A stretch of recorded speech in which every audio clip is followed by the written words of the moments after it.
Story number 3 is about Sweden banning drones in public places, and it's a perfect segue because you are now a brand new drone owner, and Yes. you own the DJI Mavic. And according to you, you were telling me that it's the first drone you've ever owned, but it's also the Yes. best drone, right? So, For so me, let's talk about this story. So, essentially, the title says it all. Sweden has yeah. banned drones in public places Yeah. for various reasons. What do you think about that? Is that the right thing to do? And is Sweden leading the way for a global ban on these little UAVs?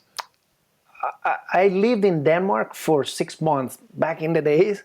And Sweden, Denmark, all those Scandinavian countries are kind of similar. And like the social system is very strong there. So I can see an uprise of people uprising, saying, "Oh, it's violating our privacy," and all of a sudden the government just saying, "Okay, we'll make you all happy and we'll ban drones everywhere." I think it's more something like that. I really don't see why they should do it. They're very open-minded countries usually, but I guess privacy is very respected there. Yeah, but I'm trying to think of what kind of privacy could be infringed on. I remember in the early days of drones, people were worried about peeping toms, and Yeah. someone's going to get a drone and hover it outside of my window and watch me sleeping or something like that. When in reality, if there's a swarm of bees outside of your window, you'd probably go look, Yes. or close the window. Plus, Yeah. the battery life, on the new ones, it's longer, but back then it was only like 15 to 20 minutes anyway. Yeah.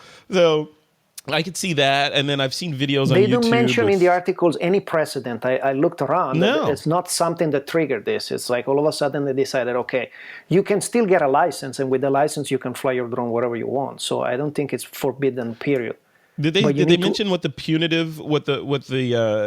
punishment would be if you got caught doing this? Because we did a story week before last about someone illegally flying a drone in Cuba and being incarcerated for it in Havana. That's so most likely it's not going to happen in Sweden. But yeah, they'll be very polite about it. yeah. They're like, when they let you out, we've cleaned your drone, it's ready to go. Yeah.